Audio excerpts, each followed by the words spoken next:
आपके बीच में रहने का मौका मिला। ये बिल्कुल औपचारिकता की बात नहीं कर रहा हूँ मैं,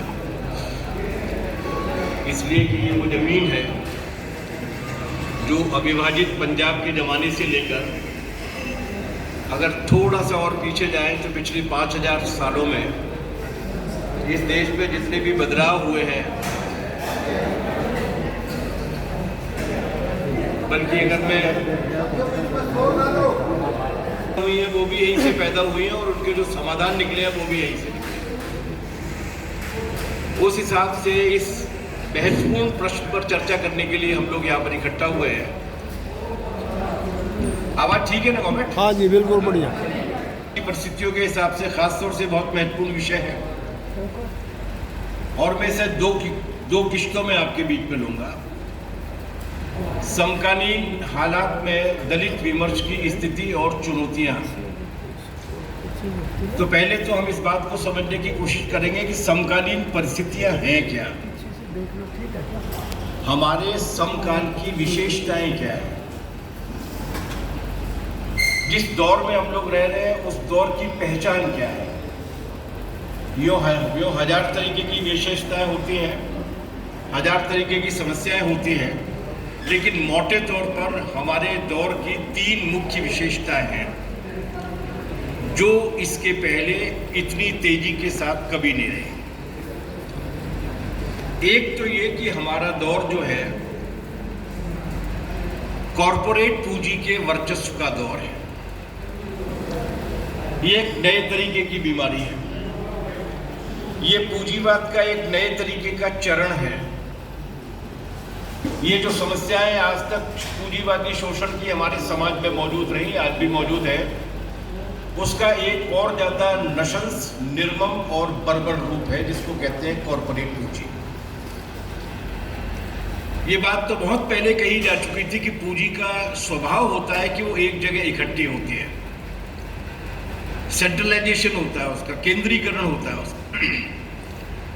लेकिन उस केंद्रीकरण के भी कुछ नियम कायदे होते थे, लेकिन ये कॉरपोरेट पूंजी के वर्चस्व के दौर में उन सारे नियम कायदों को ताक पर रख दिया गया है। अब कोई नियम कायदा नहीं है और अब पूरी तरीके से वो भयानक तीव्रता के साथ एक जगह पर इकट्ठा हो रही। एक और स्वभाव है जो पूंजीवाद का होता है, हमारे देश में भी रहा है, लेकिन उस स्वभाव में भी बहुत ज्यादा तीव्रता आई है, बहुत ज्यादा रफ्तार आई है, और वो स्वभाव है मोनोपोली कायम करने का स्वभाव, एकाधिकार कायम करने का स्वभाव। वही हवाई जहाज भी बेचेंगे, वही सुई धागा भी बेचेंगे, वही पापड़ भी बनाएंगे, वही पानी का जहाज भी बनाएंगे। मोनोपोली को रोकने के लिए हमारे देश में बहुत बड़े पैमाने पर काम किया गया। आज़ादी के बाद कानून बनाए गए, MRPT एक्ट तक के जो कानून थे वो बने, लेकिन अब वो कानून वानून सब पुरानी बातें हो गई हैं और मोनोपोली भी बहुत तेजी के साथ उनकी हो रही है। एक और बात है जो पूंजीवाद में आमतौर से होती है, और मार्क्स ने भी ऐसी कल्पना नहीं की थी, जो आमतौर से ये माना जाता है कि पूंजीवाद के विशेषज्ञ थे। उन्होंने भी अपनी पूंजी नाम की किताब में जो एक मजदूर की चिट्ठी को कोट किया है, उसमें भी 300% तक मुनाफे की बात थी। लेकिन अब 300-400% का मुनाफा कहीं नहीं टिकता। आजकल जिस रफ्तार से मुनाफा कमाया जा रहा है उस रफ्तार की कल्पना हम लोग नहीं कर सकते। उसका कोई वैज्ञानिक आधार, कोई पूंजी आधार पर भी उसका कोई फॉर्मूला निकल कर नहीं आता। इतनी बेतहाशा तेजी के साथ मुनाफा कमाया जा रहा है, इतनी तेजी है कि जो पूंजीवाद के गढ़ हैं, अमेरिका, फ्रांस, जर्मनी, उन पूंजीवाद के गढ़ों में बैठे हुए जो बड़े बड़े पूंजीवादी विचारक हैं, अर्थशास्त्री हैं, नोबेल पुरस्कार मिला है, बड़ी बड़ी कंपनियां चलाते हैं, उनके मालिकों के दिमाग में भी हैरत और ताज्जुब हो रहा है कि ये हो क्या रहा है, भारत में ये घट क्या रहा है। एक अमेरिका का अखबार है जिसका नाम है द इकोनॉमिस्ट। अमेरिका की जितनी भी बड़ी कॉर्पोरेट कंपनियां हैं वो मिल के निकालती हैं उसको, भले आदमियों का अखबार नहीं है वो, लेकिन उन कंपनियों के अखबार ने, द इकोनॉमिस्ट ने भी एक पूरे का पूरा पेज छापा अपना। भारत में पूंजीवाद की ये जो गति है वो गति कहाँ जाने वाली है। और उसमें वो एक आंकड़ा छापते हैं, और वो आंकड़ा ये छापते हैं कि कोरोना के दौर में जब सारी सड़कें बंद थी, ट्रेनें बंद थी, यातायात बंद था, कारखाने बंद थे, दुकानें बंद थी, लोगों का घर से निकलना बंद था, कोई माल बिक नहीं रहा था, कोई खरीद नहीं रहा था, ऐसे दौर में दुनिया के सारे देशों में कॉरपोरेट कंपनियों का मुनाफा घटा। लेकिन अकेला हिंदुस्तान था जहां पर दो बड़ी कॉरपोरेट कंपनियों का मुनाफा बढ़ा, और बढ़ा भी कोई आम रफ्तार से नहीं बढ़ा।